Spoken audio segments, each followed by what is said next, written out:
এই ছোট লোক ফকিন্নি, বদমাইশের বাচ্চা, তুই আমাকে বাসায় দিয়ে আসবি এক্ষুনি। তোমাকে তো আমি বাসায় দিয়ে আসার জন্য এখানে নিয়ে আসিনি। তোমার সাথে আমি কিছুক্ষণ টি-20 খেলবো আর তারপরেই তোমাকে বাসায় দিয়ে আসবো। দেখ, একদম আমার সঙ্গে বাড়াবাড়ি করিস না, কিন্তু খুবই খারাপ হবে, যেটা তুই নিতে পারবি না। ও আচ্ছা, তাই নাকি? তাহলে ঠিক আছে, তুমি তোমার খেলা দেখাও, আমিও তোমার খেলা দেখতে চাই। তোর এই থানা আমি ঘুরিয়ে দেব বলে দিলাম। তুই আমার সম্পর্কে কোনো ধারণা রাখিস না। আরে বাবা, বললাম তো, তোমার যা ইচ্ছে তুমি তাই করতে পারো, কিন্তু তোমাকে আমি ছাড়ছি না, কারণ তুমি যেটা করেছো তা ক্ষমার অযোগ্য। তুই আমাকে ছাড়বি না তো? তুই জানিস না তো আমি কে। এই বলে প্রিয়াঙ্কা হাত উঁচিয়ে আশিককে একটা থাপ্পড় দিতে নিলেই আশিক প্রিয়াঙ্কার হাতটা ধরে ফেলল আর এক হাঁচকা টান দিয়ে নিজের বুকের সঙ্গে মিশিয়ে নিয়ে তার দুই ঠোঁটে নিজের ঠোঁট ডুবিয়ে দিল। প্রায় 2 মিনিট ধরে চুমু খেলো আশিক, আর তারপরেই প্রিয়াঙ্কাকে ছেড়ে দিল। আর এদিকে প্রিয়াঙ্কার আগে ফুসফুস করছে। কি ব্যাপার টমেটো ম্যাডাম, এভাবে আগুনের মতো লাল হয়ে গেছেন কেন? এই ছোট লোকের বাচ্চা, তোর এত বড় সাহস, তুই আমাকে চুমু খেয়েছিস? এখন তো শুধু চুমু খেয়েছি, যদি আমার সঙ্গে আর বাড়াবাড়ি করো তাহলে তোমার ওই দুটোও খাবো। হারামজাদা ইতর ছোট লোকের বাচ্চা, একবার তোর এখান থেকে বের হই, তারপর তো এমন অবস্থা করব যেটা তুই কল্পনাও করতে পারবি না। কি করবা, টি-20 খেলবা নাকি আমার সাথে? আমি কিন্তু প্রস্তুত আছি তোমার সঙ্গে খেলার জন্য। এখান থেকে একবার বের হই, তারপর তুই নিজেই দেখতে পাবি আমি তোর ঠিক কি করি। শহরে নতুন এসেছিস, তাই মনে হয় কোনো কিছুই জানিস না। হ্যাঁ ম্যাডাম, আপনি একদম ঠিকই বলেছেন। আমি এই শহরে নতুন এসেছি, এখানকার কোনো কিছু জানি না, আর আমি এখানকার কোনো কিছু জানতেও চাই না। আমি যেমন আছি তেমনই ভালো আছি। এই বলে আশিক প্রিয়াঙ্কাকে ছেড়ে দিয়ে লকআপের থালা লাগিয়ে তারপর নিজের টেবিলে চলে আসে। চেয়ারে বসতে না বসতেই টেলিফোনে একটা কল আসে। আশিক ফোনটা রিসিভ করে আর তখনই অপর প্রান্ত থেকে শুনতে পাই, আসসালামু আলাইকুম, inspector Ashik hearing. Commissioner Raihan sir বলছি। শুনলাম তুমি নাকি একটা মেয়েকে তুলে এনেছো, ওকে একটু ছেড়ে দাও তো। স্যার, ও বিশাল বড় একটা অপরাধ করেছে, ওকে আমি এভাবে ছেড়ে দিতে পারি না। দেখো, ব্যাপারটা আমি দেখে নেব, এখন তুমি ওকে ছেড়ে দাও। ওর সঙ্গে ঝামেলায় যেও না, এটা তোমার জন্যই ভালো হবে। কিন্তু স্যার, আপনি ব্যাপারটা বোঝার চেষ্টা করুন।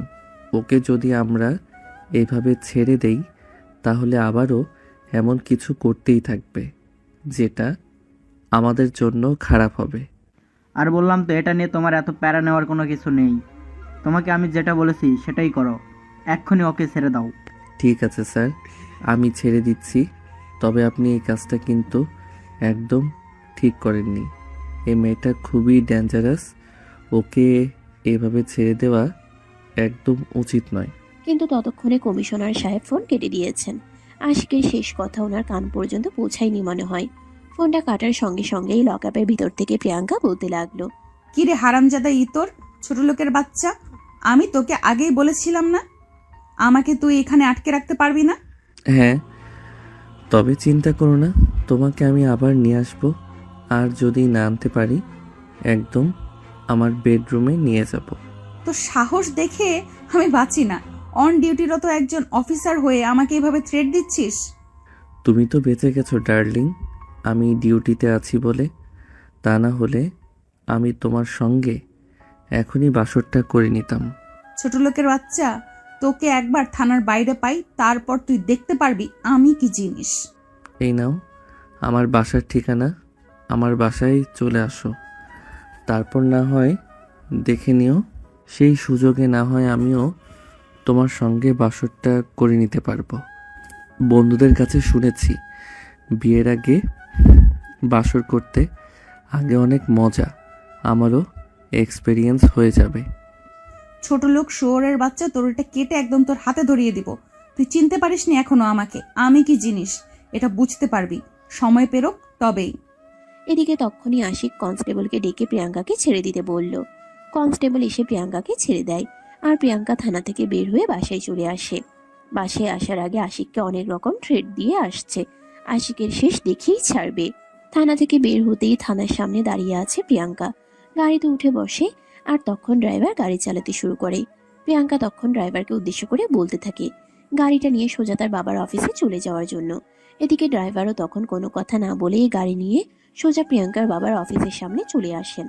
অফিসের সামনে এনে গাড়ি দাঁড় করাতেই প্রিয়াঙ্কা গাড়ি থেকে নেমে গেল। আর তখনই গাড়ি থেকে নেমে হন হন করে অফিসের ভিতরে ঢুকে গেল। 7ম তলায় তার বাবার কেবিন। লিফটে চড়ে প্রিয়াঙ্কা চলে আসে তার বাবার কেবিনে। তার বাবা যখন একটা গুরুত্বপূর্ণ মিটিংয়ে ব্যস্ত ছিল, কিন্তু প্রিয়াঙ্কা কখনো অজুহাত শোনার মতো মেয়ে নয়। সে হুট করে তার বাবার কেবিনে ঢুকে পড়ে আর তার বাবাকে উদ্দেশ্য করে বলতে থাকে, ড্যাডি কি হচ্ছে এসব? আমি থানায় ছিলাম, তুমি একবারও আমাকে দেখতে গেলে না কেন? মামারি, আমি কমিশনার সাহেবকে ফোন করে সঙ্গে সঙ্গে সবটা জানিয়েছি। তারপর তো আর তোমাকে সেখানে আটকে রাখা হয়নি। তুমি এখন একটু বাইরে গিয়ে দাঁড়াও, আমি একটা গুরুত্বপূর্ণ মিটিংয়ে আছি। আমি তোমার মিটিংয়ের গুষ্টি কিলাই। আমার থেকে তোমার মিটিং বেশি ইম্পর্ট্যান্ট হয়ে গেল। আমি কোনো কথা শুনতে চাই না। তুমি এক্ষুনি মিটিং ক্যান্সেল করো আর আমার প্রশ্নের উত্তর দাও আগে। Please Mamoni, try to understand. এই মিটিংটা কিন্তু আমার জন্য খুবই গুরুত্বপূর্ণ। এখানে প্রায় আমি 300 কোটি টাকার ডিল করব। ওকে ফাইন, তুমি তোমার টাকা নিয়ে পড়ে থাকো। আমাকে তোমার কোনো প্রয়োজন নেই আর আমি তোমাকে কোনো প্রয়োজনে ডাকবো না। গেলাম আমি। এই বলে প্রিয়াঙ্কার আগে ফুসফুস করতে করতে তার বাবার অফিস থেকে বের হয়ে আসে। আর এদিকে তার বাবা তখন পরিস্থিতি সামলে নিয়ে আবারও মিটিং কন্টিনিউ করতে থাকে। অবশেষে তিনি 300 কোটি টাকার ডিল ফাইনাল করেন। আর এদিকে প্রিয়াঙ্কা বাসায় এসে বাসাতেও চিল্লাচিল্লি শুরু করে দেয়। তার আম্মু নিজের রুমে বিশ্রাম নিচ্ছিলেন। তার চিল্লাচিল্লি শুনে ড্রয়িং রুমে চলে আসেন আর তাকে বলতে থাকেন, কি রে বাবা, কি হয়েছে? তুই কি একটি বারের জন্য মুখ বন্ধ করে রাখতে পারিস না? বাসায় আসতে না আসতে এইভাবে চিৎকার চেঁচামেচি শুরু করে দিতে হয় নাকি? হ্যাঁ, আমি তাই করব। তোমরা তো মনে হয় সব সময় এটা ভুলে যাও যে আমি তোমাদের সন্তান হই। আমার উপর তোমাদের কোনো কর্তব্য দায়িত্ব আছে। তোমরা তো এটা কখনো মনেই রাখতে চাও না। আরে বাবা, তোর এমনটা মনে হওয়ার কারণ কি? তোকে আমরা কোন জিনিসটা কমতি দিয়েছি যার কারণে তোর এমনটা মনে হতে পারে? তুই সবকিছু চাওয়ার আগেই সেটা তোর সামনে হাজির করি, আর তারপরেও কি মনে হয় তোকে আমরা ভালোবাসি না? ছোট লোকই তোর বদমাস পুলিশ এসিপি আমাকে থানায় নিয়ে গেছিল। কই তখন তো তোমরা কেউ গেলে না আমাকে ছাড়িয়ে আনার জন্য। কি বলছিস? তুই তো আমাকে কোনো কিছু জানাসিনি। তাছাড়া আমি তো কিছু জানতেই পারিনি। তাহলে আমি যাব কিভাবে? তুমি না হয় জানতে পারোনি আমাকে ভার্সিটি থেকে তুলে নেওয়া হয়েছিল, কিন্তু ড্যাড তো জানতো। নিজে না গিয়ে কমিশনারকে ফোন দিয়েছে কেন? তোর ড্যাডি মনে হয় ব্যস্ত ছিল কোনো মিটিংয়ে, সেই জন্য হয়তো যেতে পারেনি। তাছাড়া কমিশনারকে তো ফোন দিয়েছিসই, তাহলে আর সমস্যা কি?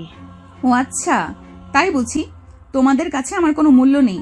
কমিশনারকে ফোন দিয়ে তাতেই হয়ে গেল? আরে বাবা, তুই এইভাবে বলছিস কেন? তোর বাবা ব্যবসার কাজে খুবই ব্যস্ত থাকেন। তোকে তো কতবার বলা হয়েছে একটু অফিসে যা, একটু ব্যবসা দেখাশোনা কর, কিন্তু তুই তো সেটা করবি না। কেন আমি অফিসে যাব? আর কেনই বা অফিসের দেখাশোনা করতে যাব? তোমরা খুব ভালো করেই জানো আমাকে দিয়ে এইসব কিছু হবে না। আমি আমার মতো একটা স্বাধীনভাবে বাঁচতে চাই। প্লিজ তোমরা আমাকে আমার মতো একটু স্বাধীনভাবে বেঁচে থাকতে দাও। আচ্ছা বাবা, ঠিক আছে, তুই তোর স্বাধীন মতোই বেঁচে থাক। আমরা তো তোকে এই ব্যাপার নিয়ে জোরাজুরি করছি না, কিন্তু ব্যবসা তো আর ছেড়ে দিলে চলবে না। তোর বাবাকে সবকিছু সামলাতেই হবে। এটা বলাতে প্রিয়াঙ্কা অনেক বেশি রেগে গেল। সে রাগে ফুসফুস করতে করতে সেখান থেকে চলে গেল। নিজের রুমে গিয়ে হাতের কাছে যা পাচ্ছিল তাই ছুঁড়ে ফেলে ভাঙচুর শুরু করে দেয়। তার আম্মুর কান পর্যন্ত সেই সব শব্দ চলে আসে, কিন্তু তারপরও তিনি কোনো কথা বলেন না, কারণ তিনি খুব ভালো করে জানেন এখন প্রিয়াঙ্কাকে যাই কিছু বলা হোক না কেন, সে সবকিছু কোনোভাবেই প্রিয়াঙ্কার কান দিয়ে ঢুকবে না। সে তার মতো ভাঙচুর করবেই। যতক্ষণ পর্যন্ত তার রাগ না থামবে ততক্ষণ পর্যন্ত সে ভাঙচুর করে যাবে। তার চাইতে বরং এটাই ভালো হয় তার সঙ্গে কথা না বলে থাকা। এই চিন্তা করে প্রিয়াঙ্কার আম্মু আর প্রিয়াঙ্কার সঙ্গে কোনো কথা বলতে গেলেন না। প্রায় 1 ঘন্টা ধরে চলে এই ধ্বংসযজ্ঞ পর্ব। তার রুমটা একদম জঙ্গলের মতো হয়ে গেছে। চারদিকে এটা ওটা ছড়িয়ে ছিটিয়ে আছে। এই রুমে একটু আগে মনে হয় যুদ্ধ হয়ে গেছে, এমনটাই বোঝা যায়। অবশেষে প্রিয়াঙ্কা ক্লান্ত হয়ে ওয়াশরুমে ঢুকে যায় আর শাওয়ার ছেড়ে দিয়ে ইচ্ছে মতো শাওয়ার নিতে থাকে। আর এদিকে তখনই প্রিয়াঙ্কার আম্মু কাজের মেয়েকে ডেকে প্রিয়াঙ্কার রুমটা পরিষ্কার করিয়ে নেয়, কারণ তিনি খুব ভালো করেই জানেন ওয়াশরুম থেকে বের হয়ে যদি প্রিয়াঙ্কা নিজের রুমটাকে অগোছালো দেখতে পায় তাহলে আরো অনেক বেশি রেগে যাবে। আর তাহলে এর পরিণাম আরো ভয়াবহ হতে পারে। প্রিয়াঙ্কা মেয়েটা বরাবরই এরকম, ছোটবেলা থেকেই প্রচন্ড রাগী আর জেদি। কোটিপতি বাবার একমাত্র আদরের লালন সে।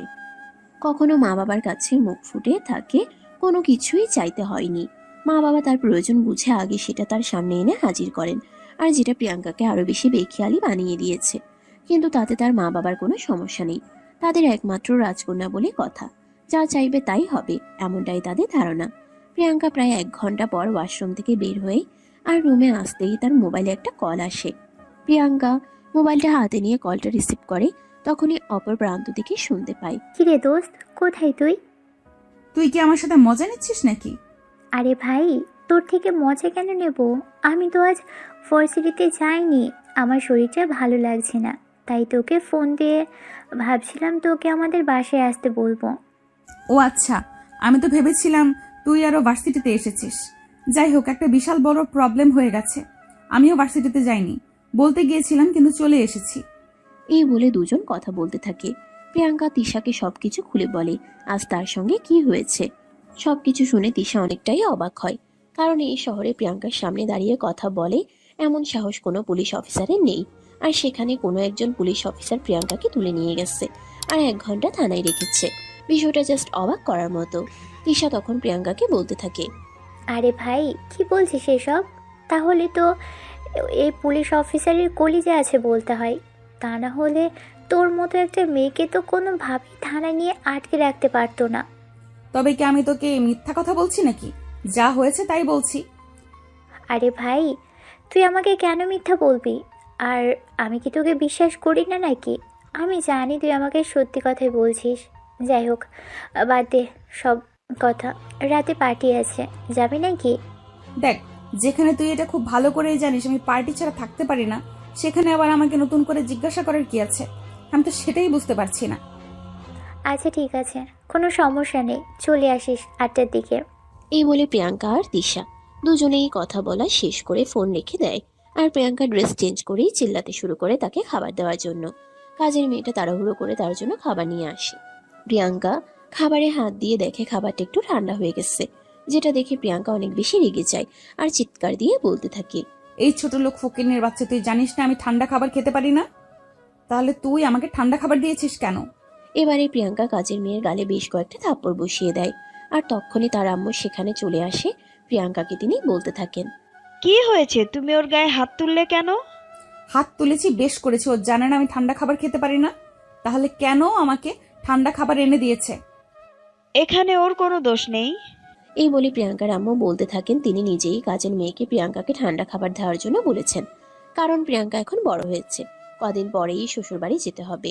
আর শ্বশুরবাড়ি যাওয়ার পর কেউ তাকে এইভাবে প্রতিবেলায় খাবার তৈরি করে খাওয়াবে না, নিজের খাবারটা নিজেকে তৈরি করে খেতে হবে। অনেক সময় ঠান্ডা খাবার তো অনেক দূরের কথা, বাসি খাবারও খেতে হবে। তাই এখন থেকে যাতে প্রিয়াঙ্কা অভ্যাস করতে পারে, সেজন্যই তাকে একটু ঠান্ডা খাবার দেওয়া হয়। যদিও খাবারটা পুরোপুরি ঠান্ডা নয়, আধা ঘন্টা আগেই এটা তৈরি করা হয়েছে। কিন্তু প্রিয়াঙ্কা যখনই খাবার খাবে তখনই সঙ্গে সঙ্গেই তাকে খাবারটা তৈরি করে দিতে হয় কিনা তাই। মায়ের এমন কথা শুনে প্রিয়াঙ্কা অনেক বেশি রেগে যায় আর সে চিৎকার করে বলতে থাকে, এসব ফাজলামি শুরু হয়েছে আমার সঙ্গে? এসব কি ফাজলামো শুরু হয়েছে আমার সঙ্গে? আমি তো কিছুই বুঝতে পারছি না। আস্তে কথা বলো, গলা নামিয়ে, তবেই কথা বলবো। এখানে কেউ তোমার চিৎকার শুনতে বসে নেই, বুঝতে পেরেছো? কেউ তোমার সঙ্গে এখানে কোনো ফাজলামো করছে না। আমি শুধু তোমাকে বাস্তবতা কি জিনিস সেটা বোঝাতে চাচ্ছি।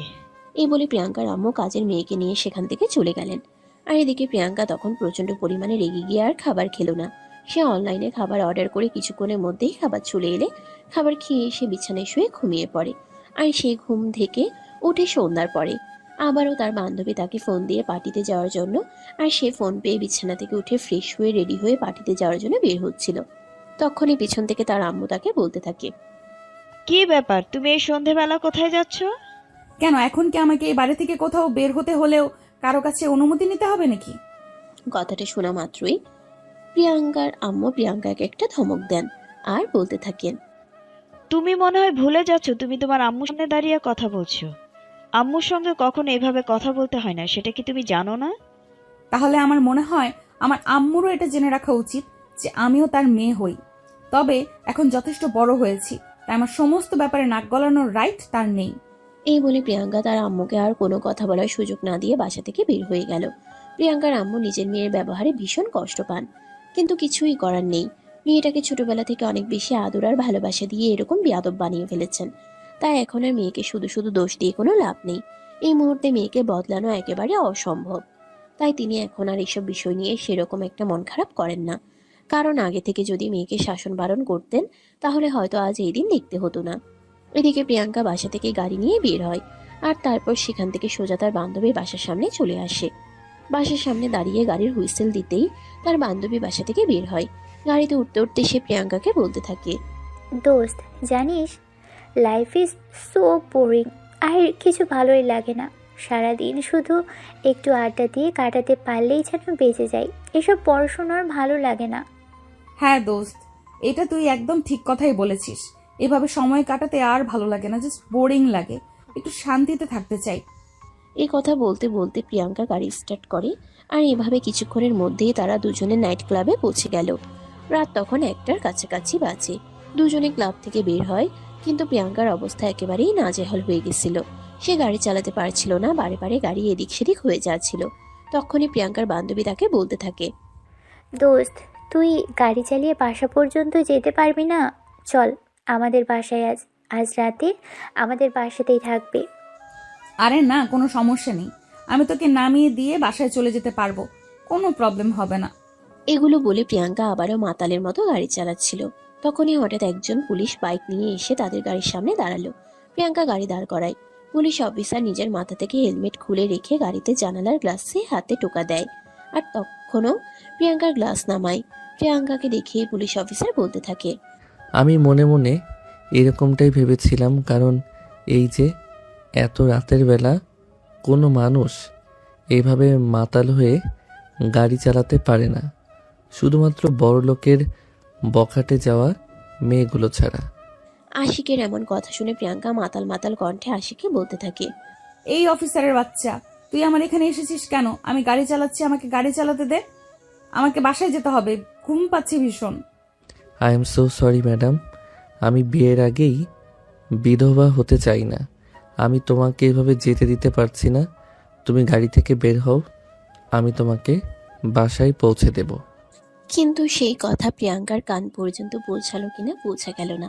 তার আগে প্রিয়াঙ্কা ঘুমিয়ে ঢলে পড়ে গেল। একদিকে চোখে ঘুম, অন্যদিকে মদের নেশা এখনো কাটেনি। আজ প্রিয়াঙ্কা একটু বেশি খেয়ে ফেলেছে, কারণ সারাদিনের রাগ আর কন্ট্রোল করতে পারছিল না।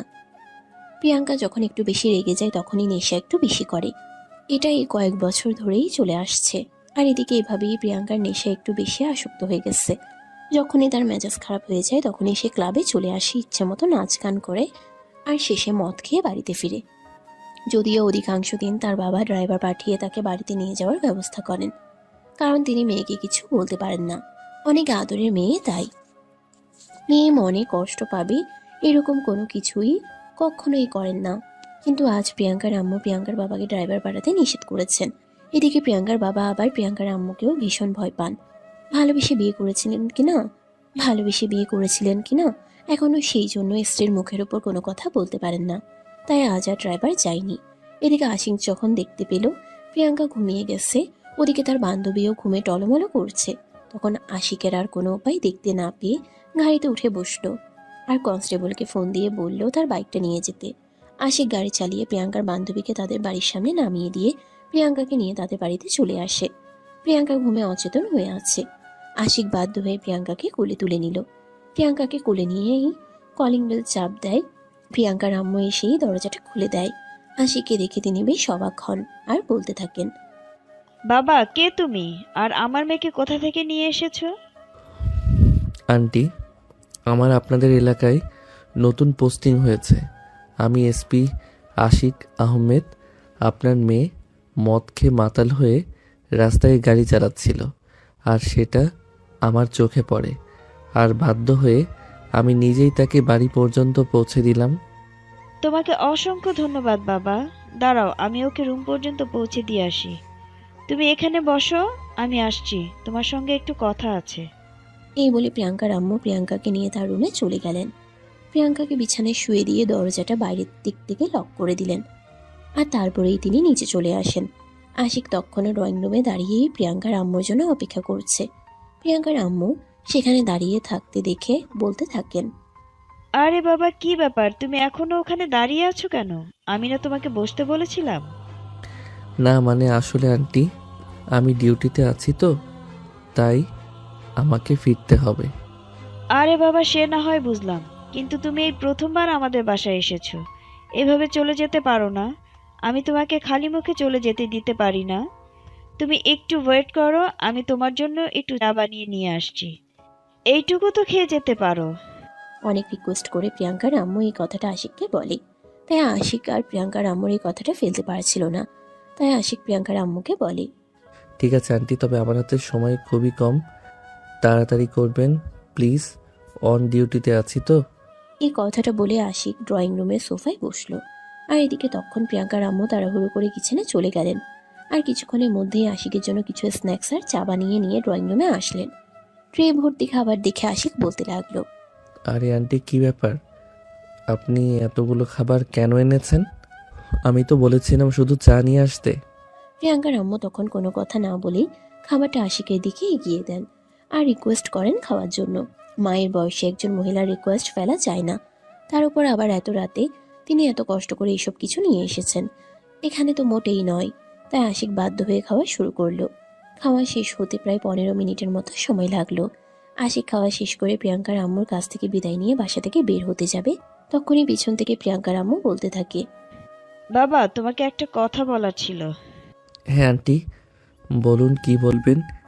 ইতস্তত হওয়ার কিছু নেই, আমি আপনার ছেলের বয়সী, যা বলবেন নিয়েই তাই বলতে পারেন। না মানে কিভাবে বলবো সেটাই তো ভেবে পাচ্ছি না। বললাম তো আন্টি, এত ইতস্তত বোধ করার কিছুই নেই, আমি আপনার ছেলের বয়সী, যা বলবেন নির্দ্বিধায় বলতে পারেন। কিছুক্ষণ চুপ করে থাকেন প্রিয়াঙ্কার আম্মু, আর তারপরে তিনি আশিককে উদ্দেশ্য করে বলতে থাকেন, না মানে আসলে আমি তোমাকে এটাই বলতে চাইছিলাম, তুমি কি কোনোভাবে আমার মেয়েটাকে পছন্দ করো? প্রিয়াঙ্কার আম্মুর এমন কথায় আশিক অনেকটাই লজ্জা পেয়ে গেল। লজ্জায় লাল চেহারা করে প্রিয়াঙ্কার আম্মুর দিকে তাকিয়ে বলতে থাকে, আসলে আন্টি, আপনি যেরকমটা ভাবছেন অনেকটা সেরকমই। এই তো মোটামুটি 2 মাসের মতো হয় আমি আপনাদের এলাকায় এসেছি। তখন থেকে মাঝে মাঝে আপনার মেয়ের সঙ্গে আমার দেখা হয়ে যায় রাস্তাঘাটে চলাচলের পথে। প্রথম যেদিন আপনার মেয়েকে দেখি সেদিনই আমার ভালো লেগে যায়, কিন্তু আপনি তো আপনার মেয়েকে খুব ভালো করেছিলেন, সে কাউকে পাত্তা দেওয়ার মতো মেয়ে নয়। হ্যাঁ বাবা, সেটা তো আমি খুব ভালো করেই জানি। কোনো ছেলে সহজে আমার মেয়ের সঙ্গে কথা বলা তো দূরের কথা, চোখ তুলে তাকাতেও ভয় পায়। কিন্তু আমি একটু ব্যতিক্রমী, আমি আপনার মেয়ের সঙ্গে সরাসরি কথা বলেছি। তবে আপনার মেয়ে কখন আমাকে সেভাবে সিরিয়াসলি নিয়ে ভাবেনি, সে মনে করেছে আমি সবসময় তাকে মজাই করেছি। প্রিয়াঙ্কার আম্মু তখন আশিকের হাতটা ধরেন আর তারপর বলতে থাকেন, বাবা, আমার এটা বড্ড বেখেয়ালি হয়ে গেছে, বেপরোয়া হয়ে গেছে। মেয়েটাকে কোনোভাবেই কন্ট্রোল করতে পারছি না, তাকে কোনোভাবেই বোঝাতে পারছি না সে যা করছে তা করা একদম ঠিক হচ্ছে না। তখনই আশিক প্রিয়াঙ্কার আম্মুর হাত দুটো ধরে বলতে থাকেন, ঠিক আছে আন্টি, আপনি কোনো চিন্তা করবেন না, আমি আমার জায়গা থেকে সর্বোচ্চ চেষ্টা করব আপনার মেয়েকে ফিরিয়ে আনার জন্য। তবে কতটুকু পারবো সেটা জানি না। এই বলে প্রিয়াঙ্কার আম্মুর থেকে বিদায় নিয়ে আশিক তাদের বাসা থেকে বের হয়ে চলে আসে। ডিউটি শেষ হয় ভোর 4টায়। তারপরেই আশিক বাসায় এসে ঘুমিয়ে পড়ে। এদিকে পরের দিন সকালবেলা ঘুম থেকে উঠেই প্রিয়াঙ্কা যখন নিজেকে নিজের বেডরুমে আবিষ্কার করলো, তখনই সে তার আম্মুকে ডাকতে লাগলো। আর তার চিৎকার শুনে তার আম্মু তার রুমে আসে। তখন বেলা 11টা বাজে। প্রিয়াঙ্কার আম্মু প্রিয়াঙ্কাকে বলতে থাকে, কি রে বাবা, কি ব্যাপার? এভাবে চিৎকার করছিস কেন? এটা কি বাড়ি নাকি মাছের বাজার তা বোঝা যায় না। আম্মু, আমি কাল কিভাবে বাসায় এসেছি? তখনই প্রিয়াঙ্কার আম্মু প্রিয়াঙ্কাকে সবকিছু খুলে বলে। আর এটা শুনে প্রিয়াঙ্কা বেশ কিছুক্ষণ চুপ করে থাকে। সে ভাবতেই পারেনি আশিক তাকে বাড়ি পর্যন্ত পৌঁছে দিয়েছে। এতদিন ধরে সে শুধু শুধু আশিককে ভুল বুঝে এসেছে, বিভিন্নভাবে আশিককে অপমান করেছে, কথা শুনিয়েছে, কিন্তু সে আশিক তাকে বাড়ি পর্যন্ত পৌঁছে দিল দায়িত্ব নিয়ে। এই বিষয়টা প্রিয়াঙ্কাকে ভীষণ বিমোহিত করেছে। প্রিয়াঙ্কা এবার মনে মনে ঠিক করলো সে আশিকের কাছে সরি বলে তার কাছে ক্ষমা চেয়ে নেবে। এসব চিন্তা করতে করতেই প্রিয়াঙ্কার আম্মু প্রিয়াঙ্কার জন্য খাবার এনে দিল। আর প্রিয়াঙ্কা খাবার খেয়ে নিজের রুমে চলে গেল। বেশ কিছুক্ষণ বিশ্রাম নিয়ে তার বান্ধবীকে ফোন দিল। দুবার রিং হতেই তার বান্ধবী ফোনটা রিসিভ করে। আর তখনই প্রিয়াঙ্কা বলতে থাকে, দোস্ত, তোকে একটা কথা বলার আছে। তুই কিছু বলার জন্য ফোন দিয়েছিস সেটা তো আমি খুব ভালো করেই জানি। এখন কথা না বাড়িয়ে বলে ফেল, কি বলবি? দোস্ত, আসলে কাল নাকি ওই পুলিশ এসিপি আমাদেরকে বাসায় পৌঁছে দিয়েছিল। হ্যাঁ, তুই তো একদম মাতাল হয়ে ঘুমিয়ে গেছিলি, গাড়ি ড্রাইভ করতে পারছিলিস না। আর তখনই উনি সেখানে চলে আসেন আর আমাদের দুজনকে বাসা পর্যন্ত পৌঁছে দেন। মানে ওই পুলিশের রেসিপি আমাদের দুজনকে বাসা পর্যন্ত পৌঁছে দিয়েছে। এই বলে প্রিয়াঙ্কা ফোনটা কেটে দেয়। আর মনে মনে ঠিক করে আশিকের কাছে এবার তাকে সরি বলতেই হবে, আর কোনো উপায় নেই। তাই সব ঠিক করলো, একটু পরেই থানায় যাবে। যেমন চিন্তা তেমনই কাজ। কিছুক্ষণের মধ্যেই রেডি হয়ে গাড়ি নিয়ে বাড়ি থেকে বেরিয়ে পড়ে। থানায় এসে পৌঁছতে তার আধা ঘন্টার মতো সময় লাগে। কিন্তু দুর্ভাগ্যবশত থানায় এসে দেখতে পেল আশিক থানাতে আসেনি। তখনই একজন ডিউটি অফিসারের কাছে জিজ্ঞাসা করে জানতে পারলো আশিক আজ ডিউটিতে আসবে না, তার নাকি জ্বর এসেছে। প্রিয়াঙ্কা ওই অফিসারের কাছে আশিকের বাসার ঠিকানা জানতে চায়। অফিসার যদিও প্রথমে প্রিয়াঙ্কাকে আশিকের বাসার ঠিকানা দিতে চাইছিল না। পরে প্রিয়াঙ্কা বাধ্য হয়ে অফিসারকে বলে আশিকের কাছে ফোন দিয়ে তার পরিচয় দিতে, তাহলে কোনো সমস্যা হবে না। তখন অফিসার বাধ্য হয়ে প্রিয়াঙ্কাকে আশিকের বাসার ঠিকানা দিল। প্রিয়াঙ্কা ঠিকানা নিয়ে বাসায় চলে আসে।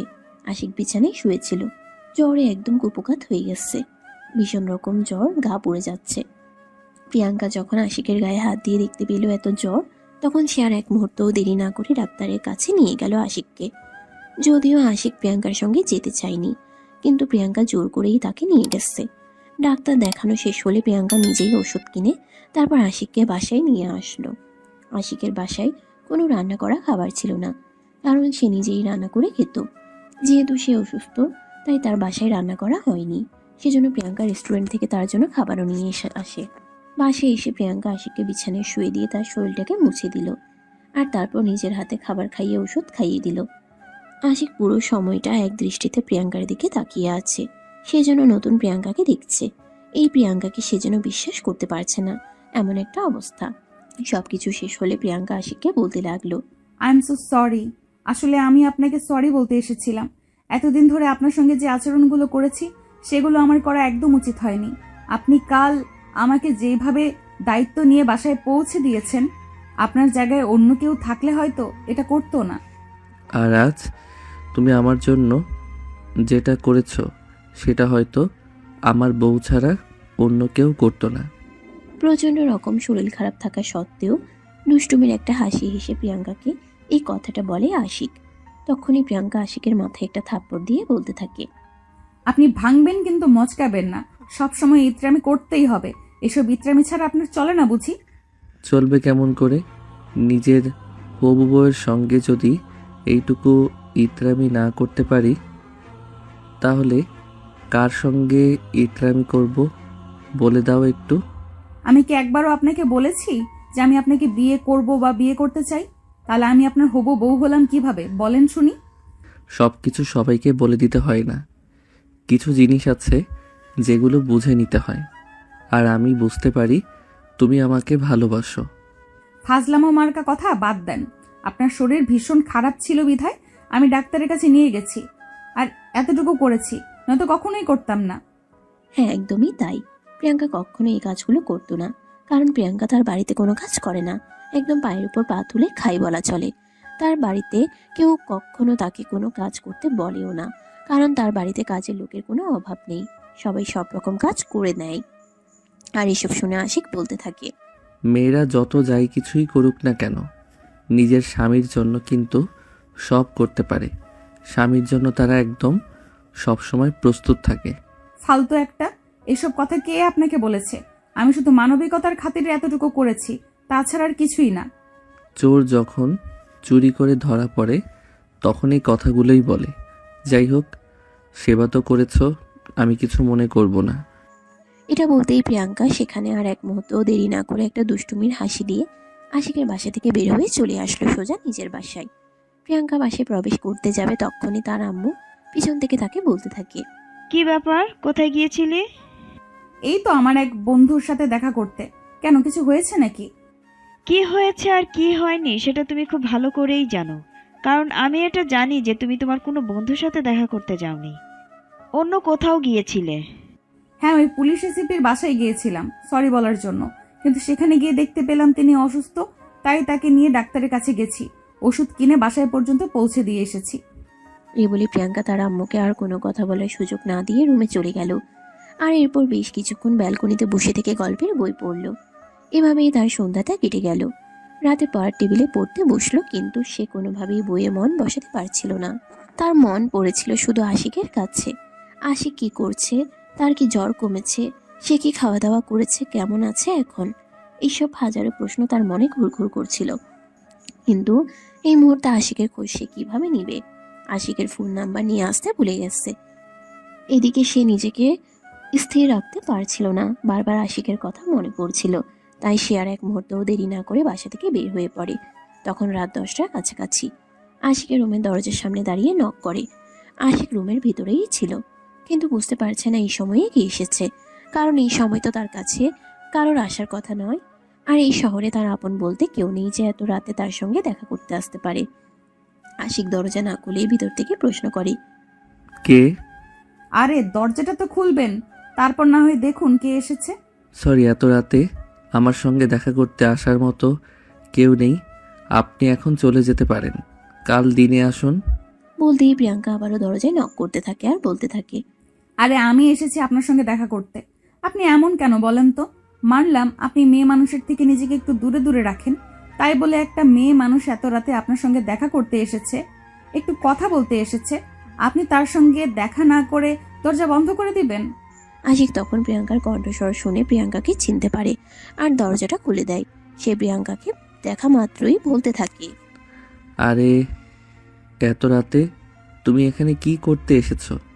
আপনার কথা ভীষণ মনে পড়ছিল, আপনার শরীর কেমন আছে সেটা জানতে ইচ্ছে করছিল, কিন্তু আপনি তো আপনার ফোন নাম্বারটা আমাকে দিয়ে দেননি যে আমি ফোন দিয়ে আপনার খোঁজ খবর নিতে পারি, তাই এই পর্যন্ত আমাকে আসতেই হলো। এই যা, আপনি আমাকে এত কিছু করে দিলেন আর এটাই নিয়ে গেলেন না, এটা তো বড্ড ভুল হয়ে গেল। এই বলে আশিক নিজের মোবাইলটা বের করে প্রিয়াঙ্কার হাতে তুলে দিল আর বলল, এই নাও তোমার নাম্বারটা ডায়াল করো, তাহলে আমার নাম্বারটা পেয়ে যাবে।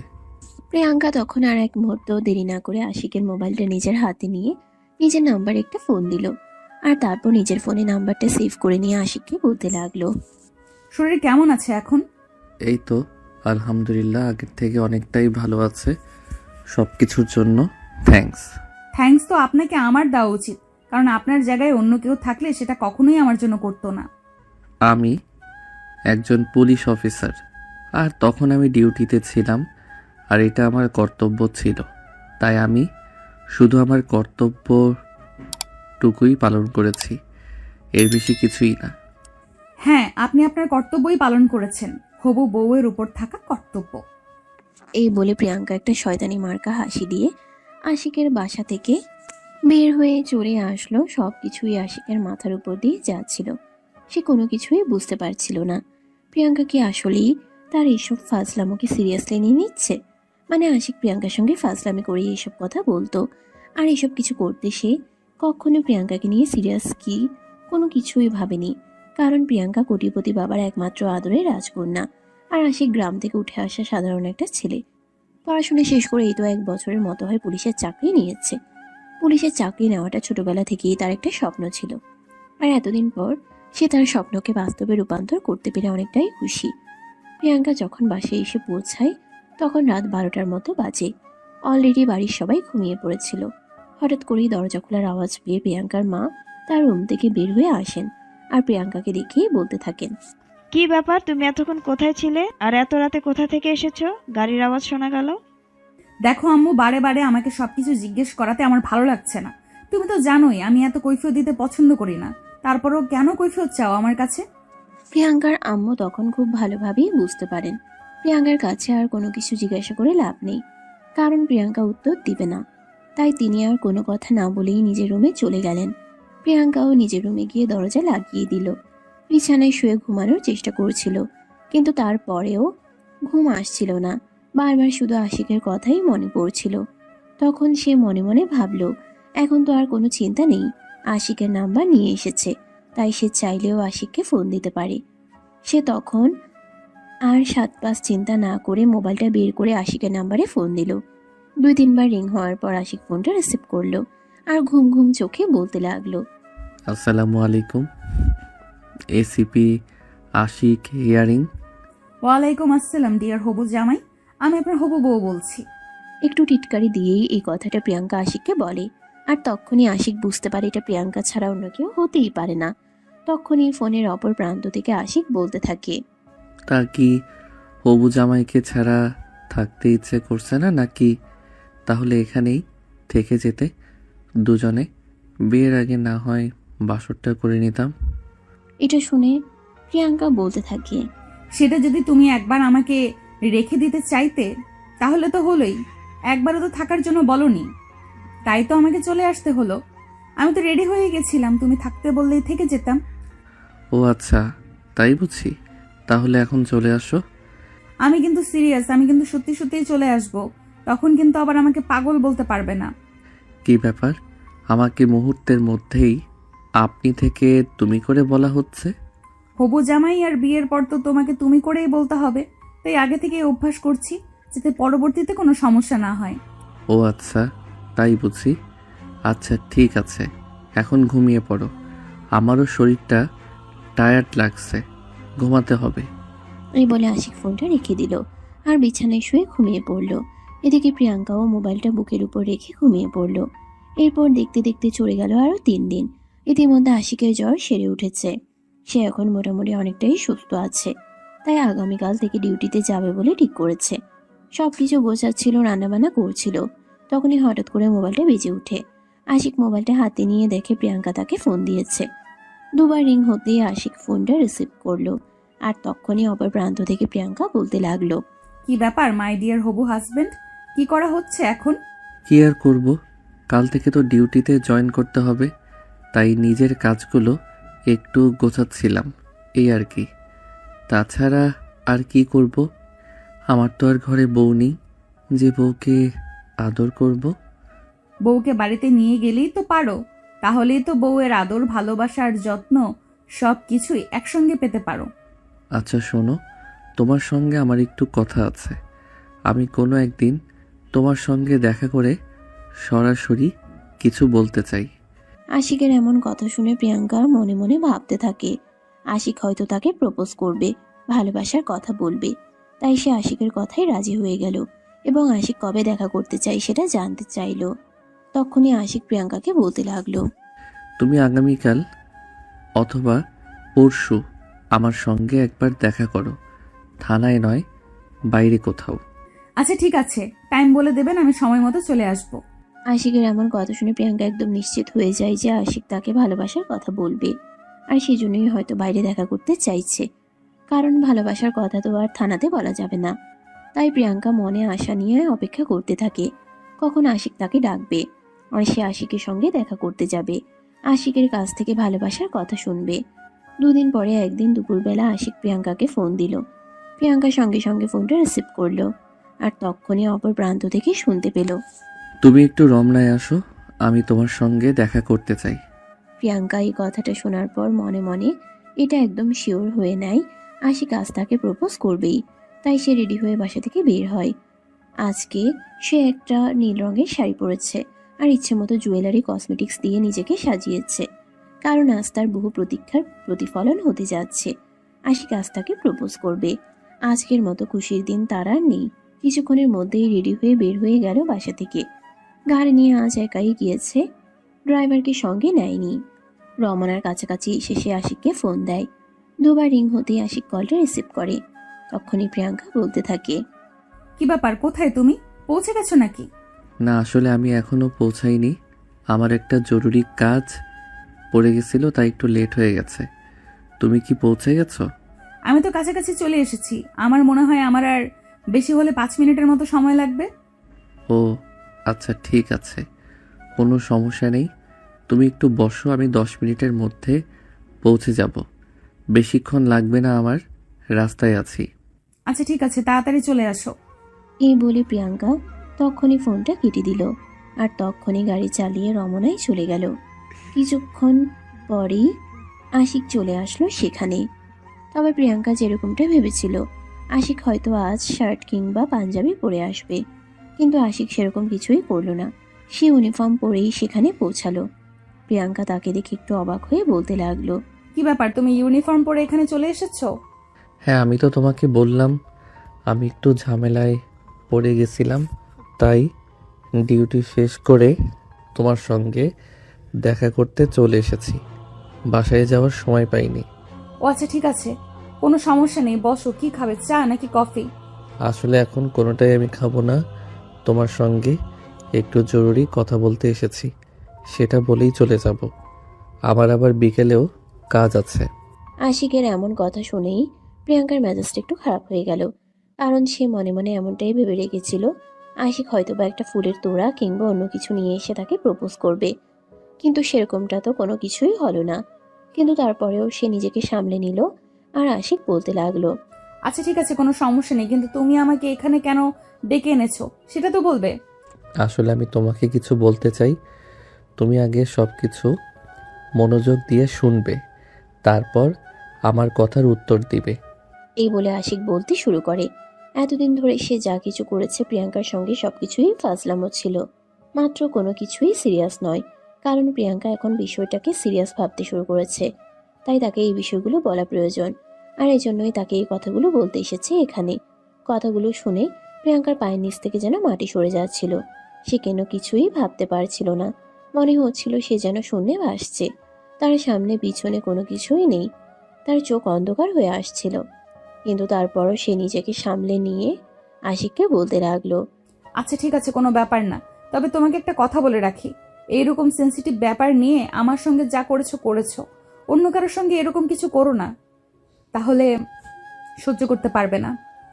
এটা বলেই প্রিয়াঙ্কা আর এক মুহূর্ত দেরি না করে কান্না করতে করতে সেখান থেকে চলে গেল। আশিক বুঝতে পারে প্রিয়াঙ্কা মনে কষ্ট পেয়েছে, কিন্তু তারপরও সে মনে মনে এটা ভাবে যে সময়ের সাথে সাথে সবকিছুই ঠিক হয়ে যাবে, কারণ কোনো কিছুই চিরস্থায়ী নয়।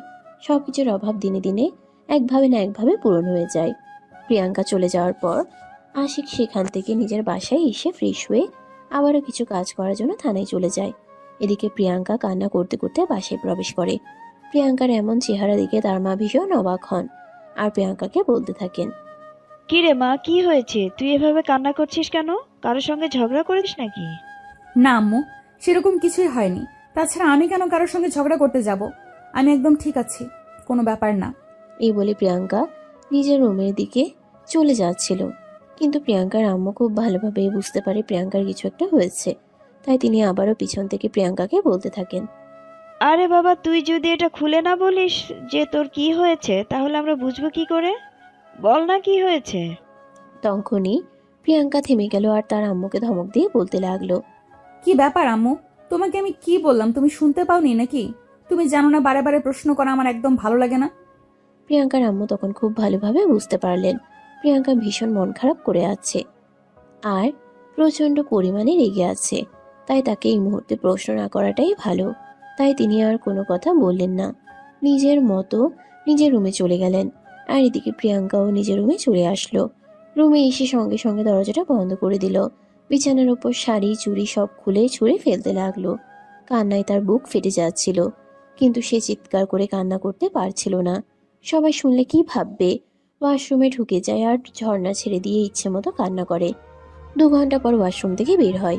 ততক্ষণে তার চোখ দুটো ফুলে একদম কলাগাছ হয়ে গেছে। তার কোনো কিছুই ভালো লাগছিল না। ব্যালকনিতে গিয়ে বসে থাকে দোলনায়। আকাশের দিকে তাকিয়ে আকাশ দিকে দূরের আকাশ যা বিশাল, মেঘগুলো কি সুন্দর তার বুকে ঠাঁই করে নিয়েছে। দেখতে অপরূপ লাগছে এই দৃশ্য। এসব কিছু মনে মনে ভাবতে ভাবতেই প্রিয়াঙ্কা দোলনাতে বসেই কখন যেন ঘুমিয়ে গেল, সেটা তার আর খেয়াল ছিল না। প্রিয়াঙ্কার যখন ঘুম ভাঙলো তখন সন্ধ্যা হয়ে এসেছিল। প্রিয়াঙ্কা দোলনা থেকে নেমে রুমে চলে আসে। বেশ কিছুক্ষণ সাউন্ড বক্সে গান বাজায়, কিন্তু তারপরেও তার কিছুই ভালো লাগে না।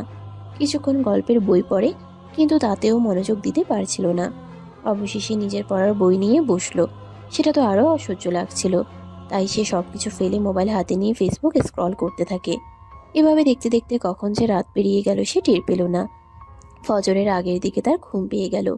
ঘুম ভাঙলো পরের দিন বিকেলের দিকে, কিন্তু সে রুম থেকে বের হলো না। ইতিমধ্যে তার আম্মু তাকে অনেকবার ডাকাডাকি করলো, কিন্তু সে কোনো সাড়া শব্দ করলো না। তার আম্মু ভীষণ চিন্তায় পড়ে গেল, কেন সে এমন করছে কিছুই বুঝতে পারছে না। প্রিয়াঙ্কার বাবা এটা দেখতে পেলে প্রিয়াঙ্কার আম্মুকে বলেন, কি ব্যাপার, কি হয়েছে প্রিয়াঙ্কার? ওকে এইভাবে ডাকাডাকি করছে কেন? কি হয়েছে আমি তো সেটাই বুঝতে পারছি না। কেন মেয়েটা রুমের দরজা খুলছে না, বাইরে আসছে না, কোনো সারা শব্দ পর্যন্ত করছে না। দাঁড়াও, তুমি একটু ওয়েট করো, আমি ডেকে দিচ্ছি। এই বলে প্রিয়াঙ্কার বাবা প্রিয়াঙ্কার নাম ধরে ডাকতে থাকেন।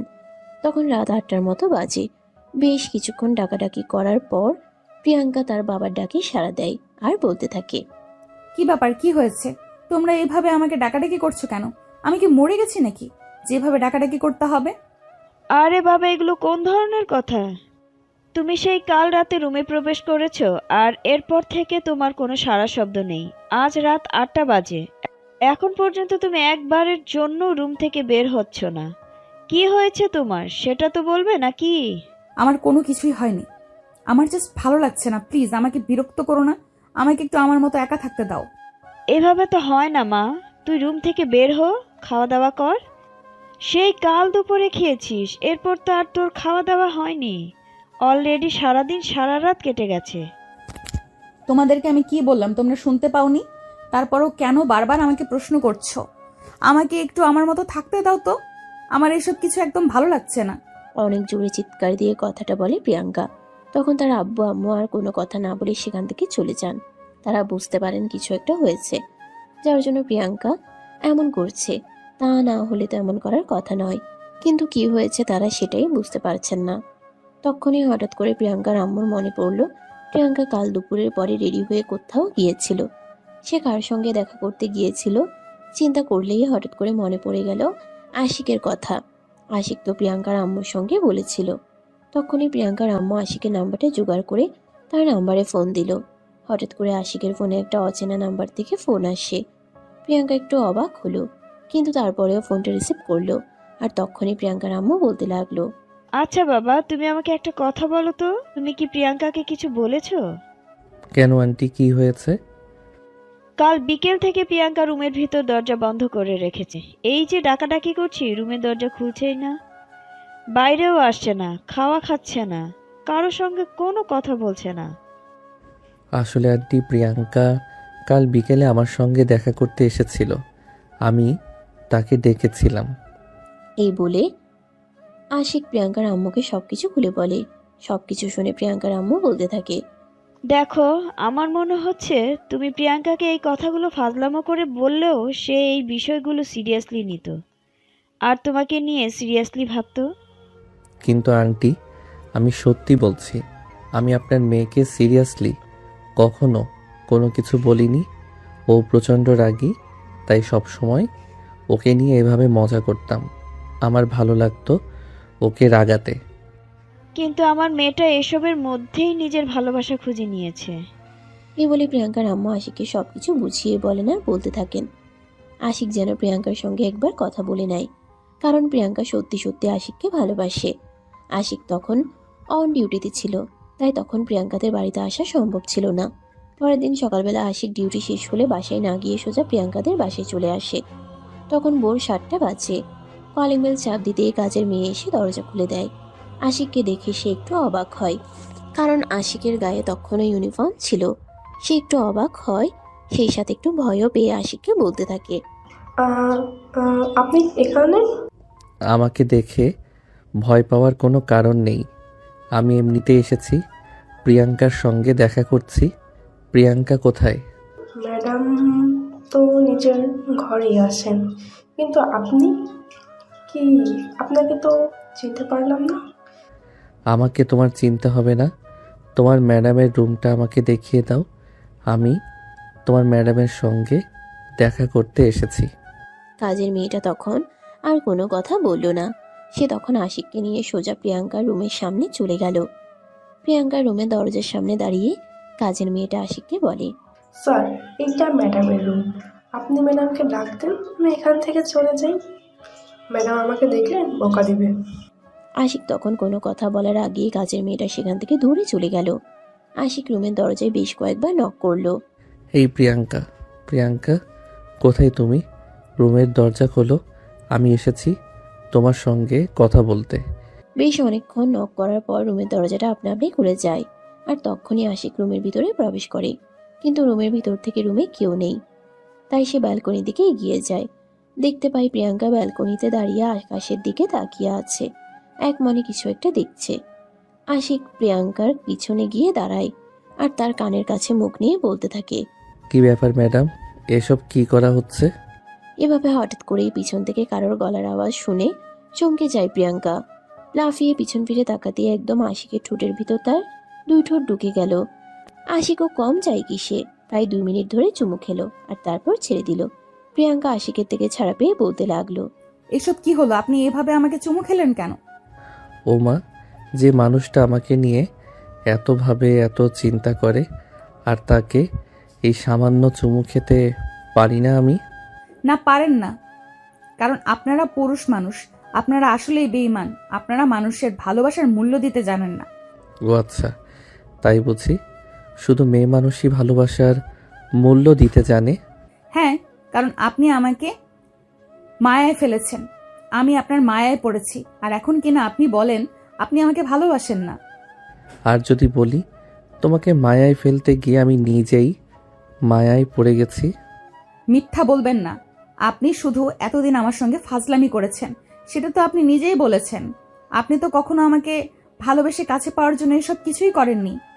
আশিক প্রিয়াঙ্কার কোমরে হাত রেখে আর এক হাত দিয়ে প্রিয়াঙ্কার থুতনিটা উঁচু করে ধরে আর তারপর বলতে থাকে। যদি বলি গত পরশুদিন যেগুলো বলেছি সেগুলো মিথ্যা ছিল, তাহলে? নিজেকে পৃথিবীর শ্রেষ্ঠতম সুখী মানুষ মনে করব। তাহলে তাই করতে পারো, কারণ আমি তোমাকে সত্যিই ভালোবাসি। আমি শুধু তোমাকে একটু যাচাই করে দেখে নিতে চেয়েছিলাম। আসলে তুমি একটু রাগী তো, আর তোমাকে রাগাতে আমার ভীষণ ভালো লাগে। ও আচ্ছা, তাই বুঝি? দাঁড়াও তবে দেখাচ্ছি মজা। এই বলে প্রিয়াঙ্কা আশিকের বুকে কিলঘুষি মারতে লাগলো, আর তখনই আশিক প্রিয়াঙ্কাকে টান দিয়ে নিজের আরো কাছে টেনে নিয়ে জড়িয়ে ধরলো। দুজন এতটাই কাছাকাছি চলে এসেছে যে দুজনার নিঃশ্বাসের শব্দ শুনতে পাচ্ছে। তখনই প্রিয়াঙ্কার লজ্জা পেয়ে আশিককে ধাক্কা দিয়ে নিজের থেকে ছাড়াতে চাইলে, কিন্তু আশিক ছেড়ে দেওয়ার পাত্র মোটেও নয়।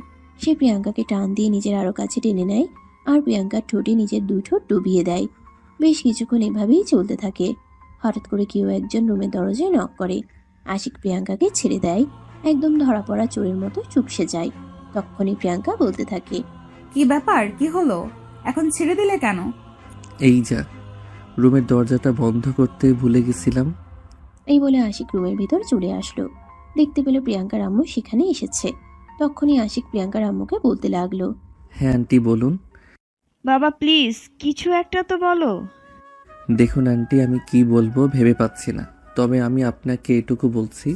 দেখুন, আমার ফ্যামিলিতে আমার আম্মু ছাড়া কেউ নেই, আর আমার আম্মু এই মুহূর্তে অসুস্থ। তাই যা সিদ্ধান্ত নেওয়ার আমাকেই নিতে হবে। দেখো প্রিয়াঙ্কা আমাদের একমাত্র মেয়ে। আমাদের মেয়ের জন্য আমরা সব করতে পারি, যা ইচ্ছে তাই। প্রয়োজন হলে মানুষ আমার মেয়ের জন্য আমরা কিনেও আনতে পারি। হ্যাঁ আন্টি, আপনাদের ব্যাপারে আমি সব কিছুই জানি, আর আপনাদের ব্যাপারে আমার খুব ভালো ধারণাও আছে।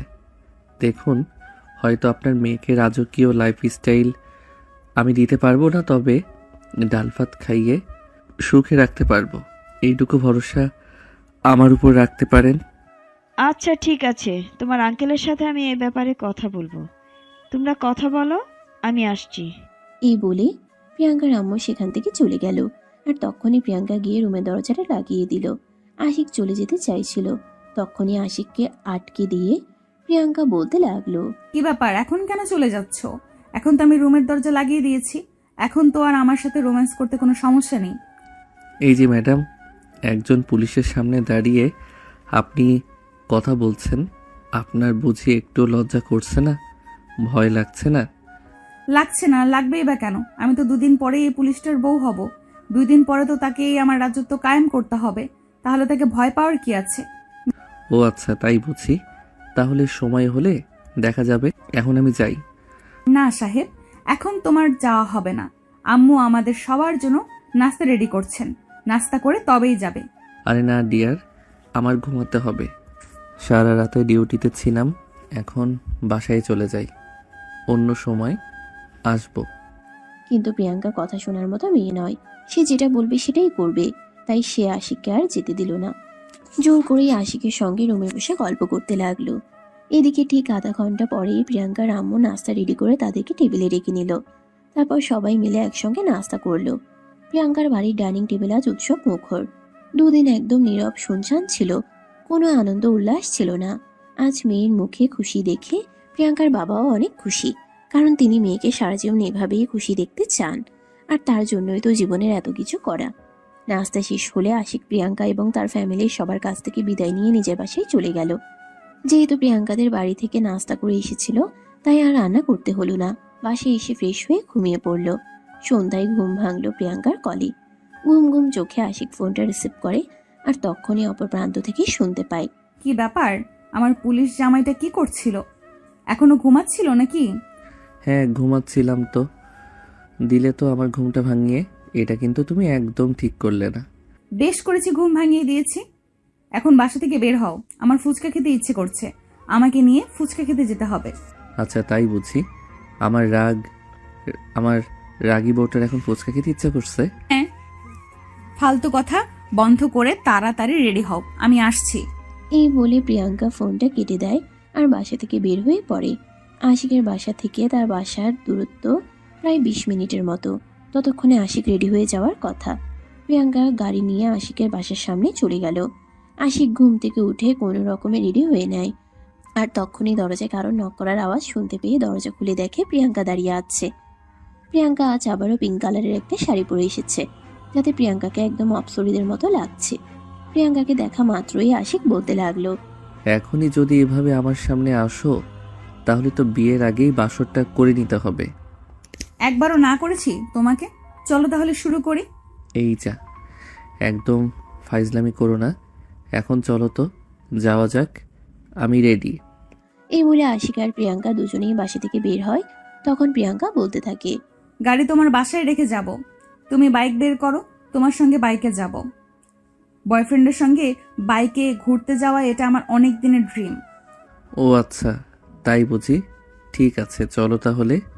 এই বলে আশিক আর প্রিয়াঙ্কা দুজনেই বাসা থেকে বের হয়। আশিক বাইক বের করে আর তারপরেই দুজন রওনা দেয়।